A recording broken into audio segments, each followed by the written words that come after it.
duty of the free man to resist tyranny at every turn. Every man will either watch his freedom stripped away or take action to protect what he loves. Introducing the A3, the newest revolutionary body armor from Armored Republic. The A3 is the new standard for lightweight multi-hit body armor. A3 plates are incredibly light at 4.6 pounds. The patented design captures fragmentation while remaining multi-hit capable. The A3 will stop up to M80 ball, yet comes in at only 0.7 inches thick. The A3 is the thinnest NIJ.06 compliant or certified composite standalone plate that includes the drop test. The A3 is the first of its kind, patent pending, that combines an alloy strike face with polyethylene backing, revolutionizing body armor technology by providing strength and durability while remaining sleek and maneuverable. The A3 is the new standard in lightweight body armor. The fight against tyranny just got stronger.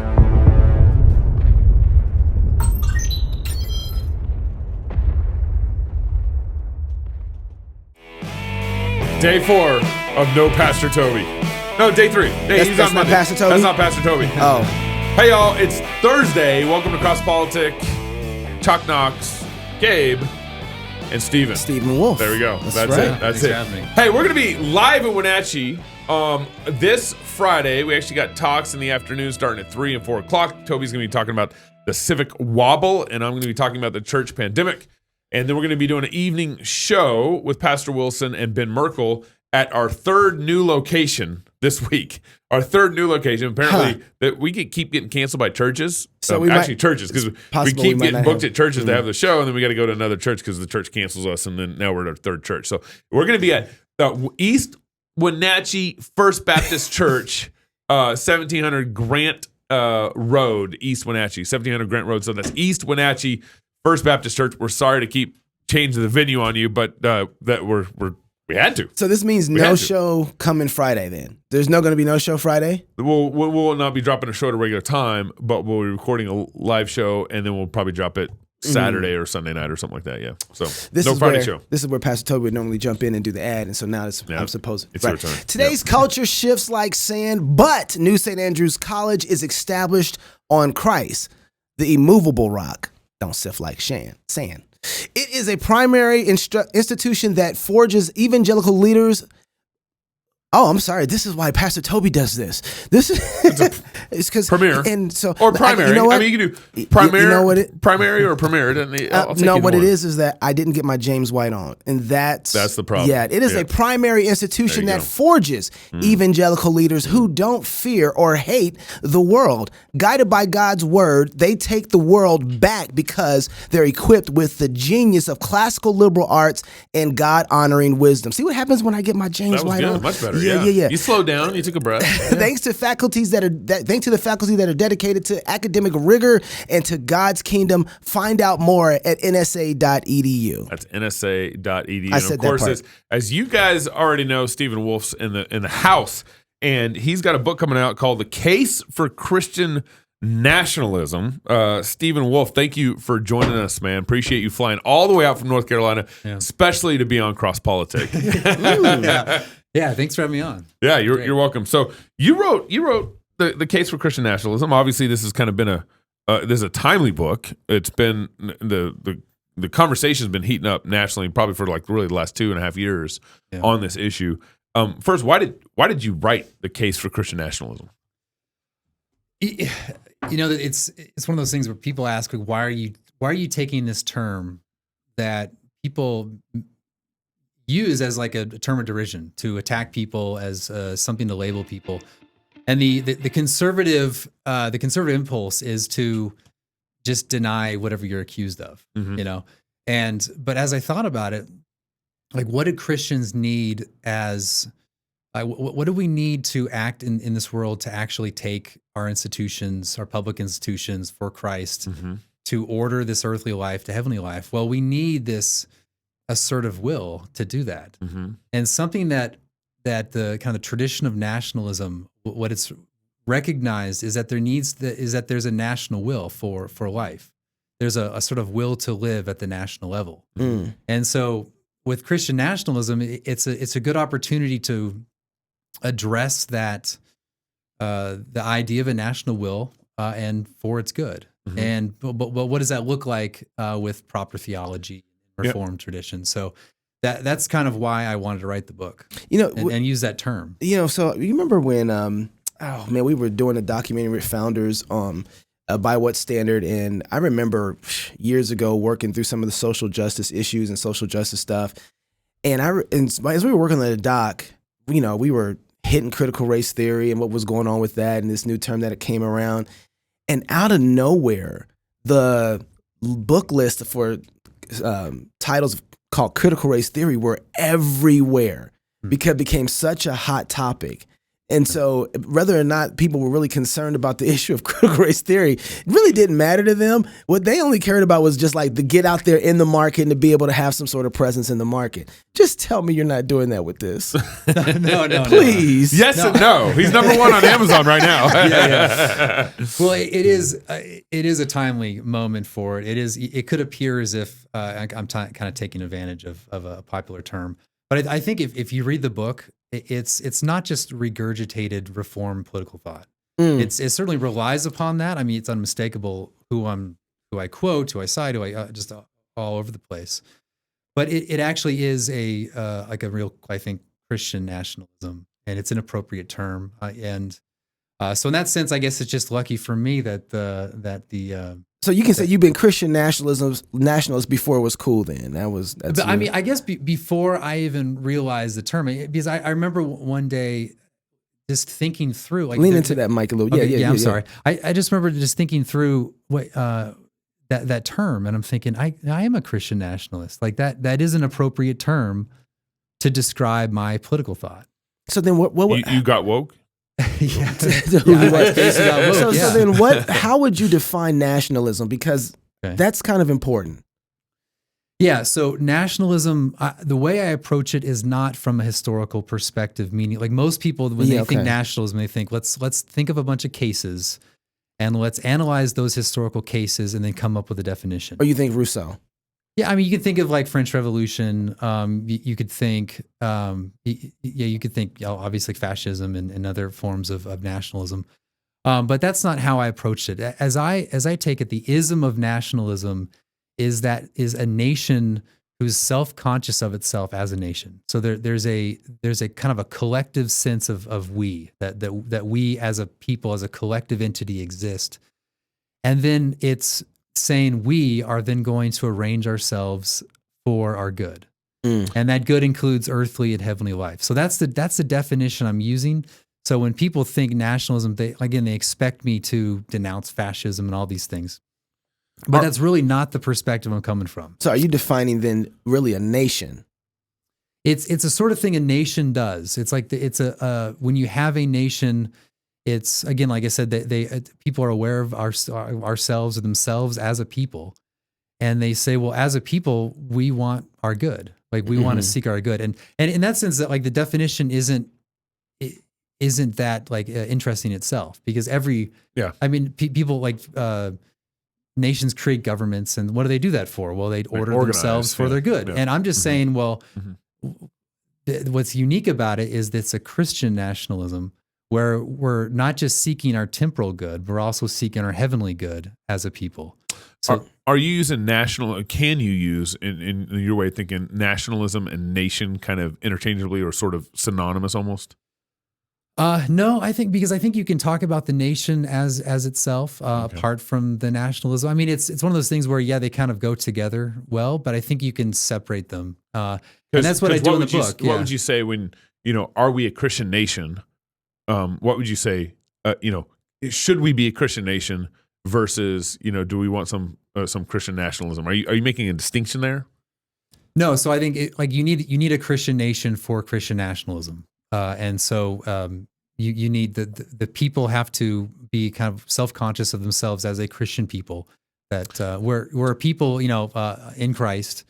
And so then the Christian nation, with regard to nationalism or Christian nationalism, is that Christian people saying we're going to establish public institutions, and we're going to, public institutions to order us to the things of the Christian life. So is a Christian nation, is that like the umbrella, the structure, and Christian nationalism is kind of like the will and the soul. Is that? Yeah, I mean, like the nationalism is kind of like it would be the laws that we create. It would be the Christian magistrate, The culture, maybe? Yeah, it'd be the culture as well. I mean, Okay. the sort of things that we do. Like that's how I kind of define it's those laws and it's those kind of the culture that we have. Where and the nation would be the structure or the yeah, I mean so like think of The arranging. think of the Christian family. So you like a regular natural family is man and woman expecting or having kids. Okay, that's like the natural family as God created. The Christian family is not any different than that in itself fundamentally, but it's a family that does Christian things. They worship together, they forgive one another in Christ, they pray together, and all the sort of things we identify as kind of Christian practices. Mm-hmm. And they understand themselves as a Christian family because as an entity, they're ordering themselves to Christ as a family. And when I say that will to be a Christian family in action, like what you actually do, that's the sort of like Christian familyism, I guess you can call it. Yeah. Does that make sense? I'm following I mean, it. Yeah. I know like the distinction's not obvious. We just but call it Presbyterianism. Yeah,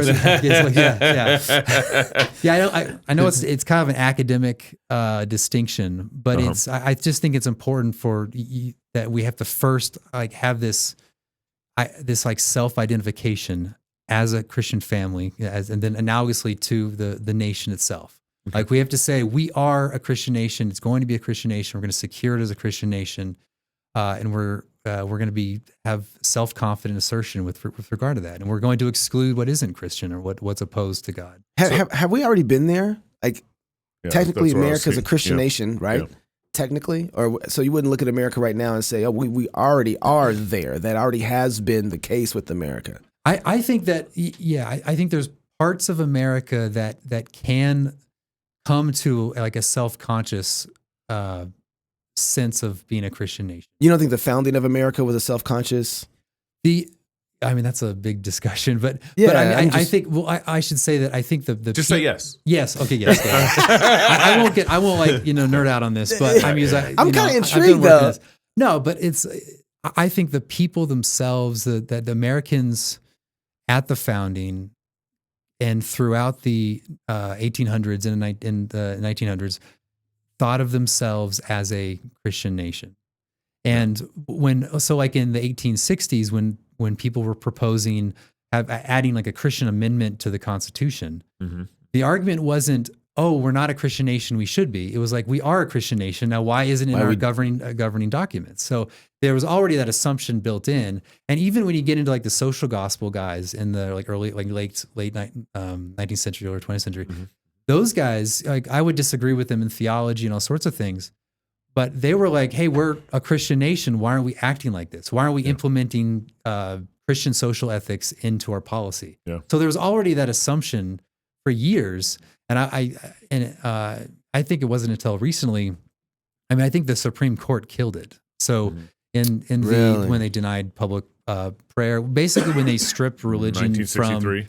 well, even before that. I mean, going back to the 40s. I mean, there were just a few decades of where the Supreme That's where Court. Jeff Schaefer points out. Yep. Yeah, and it just stripped it. So now, if you go to the average person and say, "What do you think about school prayer? Like having prayer in schools?" They'll be like, "That's crazy. You can't do that." Yeah. But if you talk to like an older boomer, they'll be like, "Yeah, we did that in school," Yeah. And it would have been normal prior to those years. It would have been just completely normal that there was some kind of prayer, some religious element to that. Mm-hmm. But I think that the Supreme Court just killed that and essentially secularized all public institutions and even people's own conception of their country. Yeah. But I think that we can still, there is the possibility, and this is, one of these ideal things that Christians, and part of the point of the book is exactly this, is that we can go from being what I say is like a Christian nation in itself, but to one that's for itself. So there are a significant number of Christians in pockets of this country. And if these people go from being that kind of hidden or implicitly to actually self-identifying and explicitly, then they could say, we are a Christian people and we're going to arrange ourselves as such. And they have the will for that. And so that's the argument. So that's actually really helpful because I was reading through your book. Part of it kind of it assumed, well, at least as I was going through it, I haven't finished it yet. By the way, I got to say, I really enjoyed reading this. I felt like in a lot of ways, someone laid out some really very basic biblical format to being a good Christian post-millennial theonomist. Okay. Yeah, okay. Just wanted to make that clear. Do you agree with that? I'm not joking. I really do feel like you did a really good job of saying, if you're going to be a Christian, you're going to live in America, and the gospel works in such a way that people's hearts are converted, and that the nation starts to see itself as this is how you're going to think through things. This is how you're going to operate with things. And these are the things that you're going to want to happen. You're going to want laws that reflect the kind of thing that creates human flourishing. And there's nothing better that creates human flourishing than Christianity, right? That's the kind of thing that you're going to do. So I appreciate that. But it also had this kind of taste that this is something that hasn't happened yet. But what you just said is that it's actually talking about being for itself, not necessarily that it's there, but people who stand up and say, hey, no. This is what we want in our culture. This is what we want in our environment. Yeah, we need to. Yeah, exactly. I mean, that's it. Is that I think that even though there's declining religiosity and it seems to be in the United States, I think it's not. It's just a matter of I think will. It's a matter of saying we are Christians, and saying we're going to assert our good in this world. So and it's going to be through the institutions that God has established. So part of the arguments is that civil government and civil law, these things are not just these like ad hoc additions to our life. They're actually very natural to us, and they're ordained by God, and we shouldn't be afraid of those. Like those should be, like God ordained that there would be government and civil law and culture and nations for our good. And once we assume that, or once we realize that, then we can say, well, we're going to use those for our good. So then what do laws in that Christian nation start to look like? I mean, most of the laws would just be basic human laws. Like you think of like traffic laws, and you can think of all sorts of, but I mean, the distinctively Christian laws would be laws that like Sabbath laws that make sure that, we used to have in our country. Yeah, I mean, some places still have some forms of them, and that's obvious. I think that's like the most basic thing, because if you're going to be a Christian country, like the central principal point of life is worship, right? So it's going to be corporate worship, and what are you going to do? You're going to have laws that protect the undisturbed, worship of God on Sunday. So that's like the most basic thing you're going to do. I mean, other things that, like blasphemy laws, I know that's really controversial, and on Twitter. Now you just got into it. But no, we got excited about it when we saw that. We're like, oh, see what I'm saying? You're doing really good here, Stephen. Right? You're doing great. Yeah, you are in Moscow right now. Yeah. No, I mean, there should be, but this is the thing, is that one of I guess the place I differ from probably more typical theonomic position is I think that each place can have its own set of laws that are very characteristic of that place. Mm-hmm. So in America, we have a long tradition of religious liberty, and I think that as Americans, it would be odd to go to like Geneva, like go back to Geneva. That wouldn't fit with. I mean, at least it doesn't seem it would fit. Mm-hmm. But I think we could go back to like the founding era, where you did have some established churches and states, like de facto establishments, where you did have blasphemy laws, you did have Sabbath laws, and there was this Christian self-conception. And so I think as Americans, we can return to that sort of thing. But whereas other countries, that would look different because it's still of their own characteristics. Be based on God's law. I don't see the problem. There's no distinction between It'd still be based on God's law. It's just kind of good and necessary consequence in that nation. Okay. I'm following more like King Alfred, how he set up. He had the land, the law that was there in the land. He had Deuteronomic law, and then there was, of course, how we merge this together and figure out what works for us and the people of the land, in keeping with God's law that's there as well. So I don't have a problem. But God's law is the foundation for how that looks still, whether you're in the U.S. or in Russia. Yeah, right. Yeah, because the law, God's moral law is the only rule to life and happiness. Yeah. And so if you use if nothing else, if you use some other standard, you guys like that word standard, right? I see what you did. What standard? What's up now? If you use any other standard to create law, you're actually going to harm people, because the only thing that's actually good is going to be God's moral law. So every civil law has to be a determination based upon that moral. Well, you preaching to me, brother. I don't know what you're talking. Go out and get this book right now. I don't care what you're doing. So, but the common response is, well, why does your religion get to dictate what happens in our country? Why does the Christian religion get to dictate? Why we should be more secular, so all the religions feel happy? Yeah. Well, I mean, I guess that walk into it. Walk into the trap. Walk into the trap. Well, no. Again, that's our secularist impulse, and that's what was, I think, once in this country not a common impulse, but within the last few decades, that's become the standard response. Is that wait, we don't do that, and so most Christian, so just recently, I was talking about this book with someone I just met. It was a Christian, and he's like a Baptist. I just talked to him, and he. I said, yeah, I wrote this book on Christian nationalism, and he's like, oh yeah, he's like, I'd love to have a Christian society and Christian this and that. But then we kind of got into it, and I was like, well, no, I'm talking about like using civil power to sustain this, like to use law, and that we're going to say, no, this land, this piece of dirt is Christian dirt in a sense, and we're going to keep it that way, and no one's going to change it. Like, they have that kind of resolve. Yeah. And at first he's like, whoa, you're taking it back. But then he thought about it, and he's like, oh, I like that. But no one's actually made that step. Everyone kind of likes the idea, not everyone, but many people like the idea of a Christian country, Christian society, Christian morals, all that.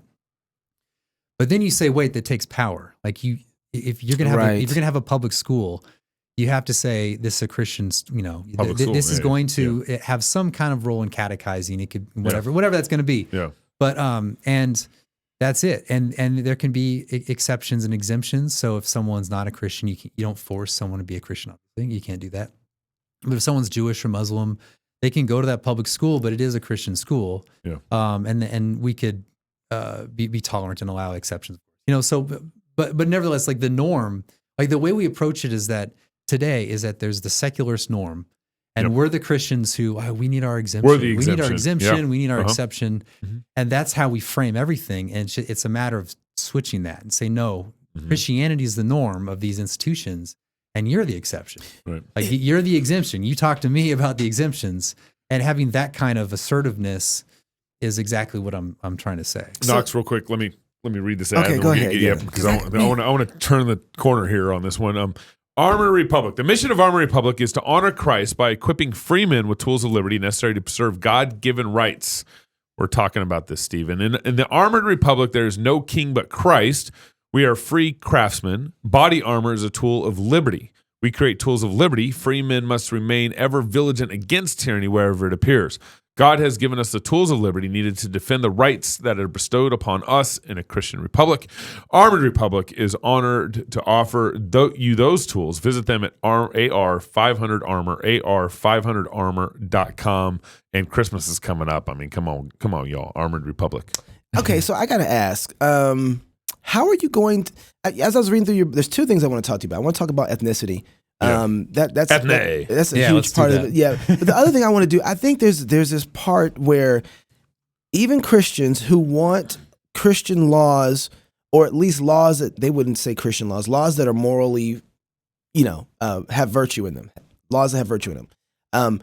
They are going to have a hard time signing up for what you're talking about because they have theological problems that won't allow them to jump on board with things like maybe even the death penalty or Sabbatarian laws, or are we killing people because they're picking up sticks? Theologically, when you talk about protecting religion or promoting the true religion that's out there, are we talking about Rick Warren, Joe Osteen? Which Christianity is going to be lifted up to make these laws, and which Christianity is going to be? And why is this Presbyterianism? Are we going John MacArthur? Or are we going R.C. Sproul? Who gets promoted in this? Yeah. So again, this is you establish the principles, and then you see what it's like on the ground. And and that's probably, have you seen history? Yeah, I know. Off with the infidels. Yeah. Well, I mean, part of the book is I just state the principles really, really up front. Yeah, and yeah. I wait till, well, you have to wait till the end to hear that it's okay. You gotta, be prudent about these things. But obviously there's going to be some like dead weight in this. So I think there can be, like in the American tradition, there can be like a pan-Protestantism, by which I mean that the good thing about Apostles' Creed is the basis, is the agreement, minimal agreement. Because here. Protestants, as opposed to like Roman Catholics, we can say you're Baptist, we disagree, we go to different churches, but we're still brothers in Christ. Like there's no like central institution that we have to all align with, the Pope or whatever. And so we can all together say this order, this place. It may not be Presbyterian, may not be Anglican, may not be Baptist, whatever, but it's Protestant. And there's also Roman Catholics, so we could just say Christian. But and that would be kind of, I think, you just made the Baptist American. brothers mad when you called Roman Catholics Christians. So, there you go. So- you already did it. Stephen, can I push back just a little bit on this? Yeah, Because sure. so then you got people who are looking at the law being instituted and say, what are you doing? The law is abolished. Why are you trying to use it in the civil magistrate? You got a lot of people that come from that dispensational side, large part of America. How do you, even though you have this, we're Christian and that's identity there, how do you get them to then start using things that their theology says is abolished? Well, I mean, if we're able, they would just be tolerated dead weight, pretty much. I mean, that's what they would be. They would be There's the dead weight. No, I mean, they would. Yeah. I'm not saying they're not a true church. No, I'm not saying they're not Christians. at all. Yeah. But if you're able to create this, if Christian nationalism is successful, then like I said, you'd have Presbyterians allied with Anglicans, allied with these more Christian nationalist Baptists, which they exist. And, they do. and the people who would oppose or not be comfortable with that would just be tolerated. Yeah. And that's it. So, and I mean, like practically, how do we bring that about? It's like part of the reason for this book and the conversation is hopefully convincing a large enough amount of people. Yeah. And I'm hoping that, I mean, if this did happen, you'd think that Christians will look around and say, yeah, I mean, I'd rather be in a Christian society than a non-Christian society. I mean, you'd think that like people would just, it surprises me to hear. Even, I mean, I don't know, Russell Moore doesn't surprise me anymore, but like people like him, like basically like thanking God for secularism and all this, like David French. And, the moral absurdity that happens in the world. Like why, as someone who has like 4 young kids, like I'm constantly, like my wife and I just know you can't, like just, and we're, I mean, I guess we're, I don't know, we're able to kind of like discern these things, but most people, like, I don't know, nominal Christians or your average Christian, they may not be able to discern as well what is good and bad and what their kids are watching. They may not have the money or even think that they should homeschool or send to private school. They're sending their kids to public school, and it's kind of sad. Like, well, I mean, to kind of, I guess, move a little bit to something else. That if it's all about loving your neighbor and also your Christian brother, then you'd want to have social and political institutions that do these things that some people can do. Like the top 10% can discern the times and pull their kids away, right? Yeah. But most people can't do that. That's just the reality. Like most people are average, Yeah, right.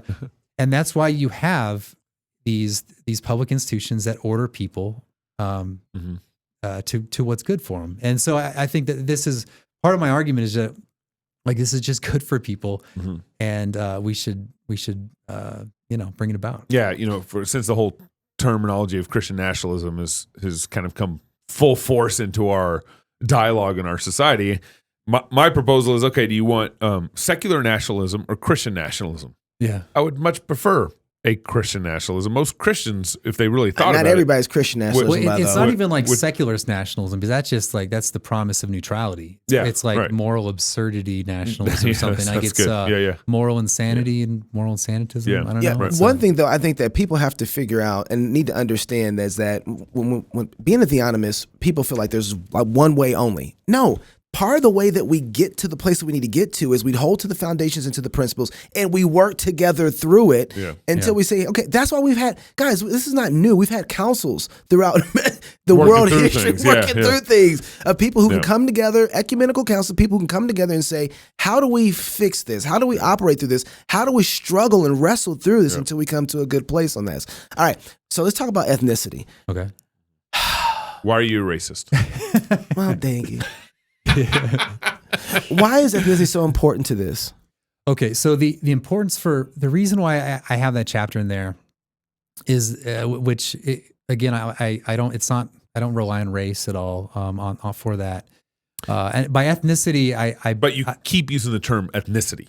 I but do that. You aren't defining it. You aren't using it with color in mind. Yeah, I mean, because people of like our racial categories, just take white. The majority of Swedish people are white. Mm-hmm. The majority of Germans are white. Mm-hmm. But they're two different people groups. I mean, they're two ethnic. So but at the same time, you have people who are not, who like, just take like UK.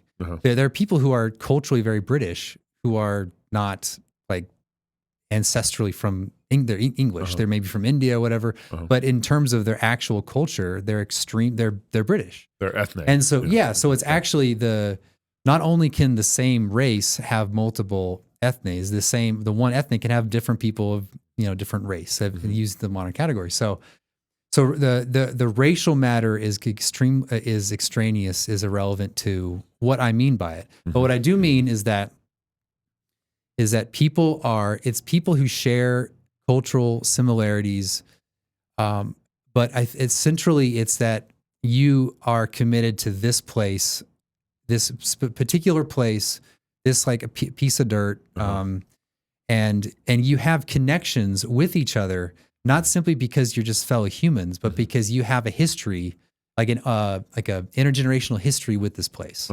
So you might connect each other with like national events, like if your grandfather was in World War II, yours was, mine was, whatever. There's that connection of great events that we've all been a part of. Yeah. And so it's not like it's not biology. It's not like skin color. It's just people who have a common, very particular history with this people, this place, and this nation's like great events that brought people together. So the way I see it is that it's like you're sharing. If something hits a fan, you're sharing the foxhole, and you're doing it because you love this place, and so that's kind of what I mean. And the reason I say this is that means we can look around and we can say we are in this together. Like we have to have a sense of like who we are. It's not just it has to be that like we share these characteristics and we want to preserve them together. And those are very particular things. Just like Germans are different from French, French are different from British, Texans, and we want to like maintain that because that's part of our cultural, like that's part of who we are. But part of what America is, it has all of that. It has German, it has French, it has African, it has Italian, it has Irish, Texans, them too. But it has all those groups connected. And so when we start talking about ethne, it's a lot different than thinking about. I can see ethne as it relates to nations, but we have nations inside of nations. Yeah. And I think, and this is a problem. I already know people are going to respond to this book and say, well, how do you apply this to America? And I don't really provide a very good way to do that. And I think it's a legitimate open question. I have lived in a lot of places in the country though, and I do feel like there is actually a lot more kind of unity. Oh yeah. As I was in the military, and so I lived in a lot of places and know a lot of people. Don't you think like states' rights kind of help, or state identities kind of help with that a little bit? Well, I mean, just take like Texans. Amen. They love Texas, right? But they're also the first to sign up for the recruiting office to fight to wear an American flag. They're not wearing a Texan flag on their shoulder when they join the military. It's American. It's a U.S. Yeah. So give it a minute. Yeah, I know. Keep Biden in there. Yeah, it's a different. Yeah, well, that's a different issue. But I'm saying like historically, it was like these guys who love Texas. So I went to West Point, and West Point's this place where like it's a lot of different. There's a lot of diverse people. Like a lot of people from different states go there. It's not like one of the like typical state school where most people from that state go there. A lot of people go there. Yep. Two of my friends were, one was a really self-confident New Yorker, and the other one was a very self-confident Georgia guy. Yeah. They were best friends, and they were very different, but there was still this sense of we're in this we're together. Americans. Yeah. So this is one reason why I'm really against. Well, I mean, just to throw an issue out there, is why I'm kind of against immigration for this country. Is that we need to stop immigration, not because of the sort of people crossing the border, but because the people already here need to sort out who we are. Yeah. Like We've lost our identity in a lot of ways. Yeah. And how do you do that? Well, you do it through intermarriage. You do it through experiencing things together, locally and nationally and through state. And that requires generations. It requires that, hey, your grandfather owned that store. My father used to go, we used to go there too. Like it requires that sort of thing. But if you have constant people who are arriving, it's a constant process of trying to get those people historically connected as you are. Yeah. And that's why I think that's my big thing about immigration. So like we need to sort out who we are, and it takes. Man, how you gonna drop a bomb like that when you got to run out of here? And I got one question that he's got to go, but so what'd I do? Rick Baker kind of tweeted at you about kind of this issue, interethnic marriages and so forth. He said, "Okay, yeah, I read your tweets and such. My question is, what way can interethnic marriage be sinful relatively? What does it mean to be relatively sinful? Can you elaborate?" And then you actually responded in tweet and say, "Hey, explanation's coming in a bit of a retraction coming out early next week." What were you getting at there? Yeah, that's a video I did with Jake. Okay, so Jake's fault. It's Jake's fault. Okay, all right. I mean, I could. So I could you're address distancing from Jake is what? that's right. Yeah. Don't we all? No, it's but if I could address that here. Yeah. So. Okay. Yeah. So the subject of what was going on in that Twitter exchange, which became unfortunately blasted everywhere, it was saying that different cultures are good. It's good to have different cultures, a diversity of cultures, and so I was thinking out loud, well, how do you preserve culture? Like, how does that happen? Mm-hmm. Well, it happens through marriage, where you share a common culture and you pass that culture on to your children. I mean, much of parenting is you just socializing them into the kind of way of life of your own way of life. And so as I was trying to think, well, if there's a good here in like cultural preservation, and it requires marriage, there seems to be some kind of duty involved. Like there seems to be wouldn't there be some kind of expectation that you would kind of marry within people who are similar to like perpetuate that culture? And this is when I started thinking morally out loud. You don't want to say that any marriage in particular is immoral in itself, because that's false. So then there must be sort of like relatively sinful in some way. And I sent that out there, and just me thinking out loud. And then that's when people picked up and screenshotted, and it was, it was very frustrating for me and other people, and a lot of people were offended. And then as I thought through it more, it's what I actually said doesn't really make a whole lot of sense. And that's because I'm not like retracting because I offended people, but because I actually thought about it. Yeah. Like I thought about it. Yeah. And it's, well, let's say that like a culture does kind of degrade from intermarriage from another culture. Well, like who sinned? Like, did that marriage sin, or did that? That's like, there's like thousands of marriages that occur. Yeah. Like who sinned? And so it doesn't make any sense. And so, I think that's false. But like in my defense, I was trying to think of like the mechanism, like how do you keep a healthy culture over time, how do over you generations? Keep this going? And is there a duty involved? If there's a duty involved, is there sin that's involved in not following the duty? And so that's what I was trying to get at. I think there's a for me, the guideline has always been, and I guess I know you probably agree with me, but I would disagree that there's no such thing as a immoral marriage. I would say the one that doesn't marry a Christian who doesn't marry another Christian. They have sinned, right? That's right. You're Right. supposed to. Yeah. That would be an immoral marriage. You married an unbeliever. Yeah, but you know. that would actually be a relative sin, because it like what I mean by absolute sin is that no, it's like an invalid marriage. Right. Yeah. But Okay. you guys, I mean, if it would be a sin, but you wouldn't want to say, oh, it's not a real marriage. Yeah. Right. You'd say, Right. yeah, you guys sinned in marrying, but we're not going to like. We aren't going to break up the covenant. Yeah, but it was. You're sin. still It your was- kids will still be holy. I just wanted to know that right Yeah, there. like a good Presbyterian, right? Right. That's helpful. You know, it seems like to me, the conversation more on the ethne side of things. I get what you're getting at. I feel like the antithesis or the way of talking about it is better to talk about it in, let's say, in terms of covenant instead of ethne. You know, because we're talking about the covenant people of God. Well, the way to have a good community is to covenant with each other. And grow up in those traditions and in those local traditions and that local kind of understanding of who we are as a people, versus ethne. You know, Yeah. I guess that, your critique is the use of terms is confusing. And that's fair. Or that he just disagrees with them. no, I mean, I understand about rooting down, having Yeah. a people, having a story, having a history with these people. Yeah. Marrying someone kind of in those traditions is that all makes sense. But to me, I want to kind of pin everything on covenant, because that's a tie that binds in a way that race, ethne, that doesn't. Yeah. But what I'm getting by like ethnicity is it's a religion infused one.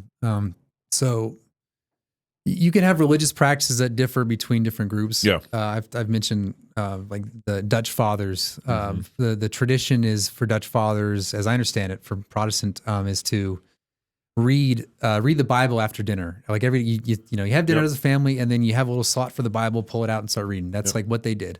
Other people like probably more Presbyterians, they do more formal family worship. Yeah. Anglicans have their things, and involves weird. candles They're and all just that. weird. Yeah, no. But so they have these things, and if like an Anglican married like a Presbyterian, well, which tradition you follow? The covenant head. Okay. Yeah, Yeah. Okay, easily. I know. See, of course. I know Yeah. what you're saying, but I'm saying like. Yeah. There is that. So, but there is in that sense, you have two customs, and one is they're contrary to one another. I mean, I guess you could do both, but No.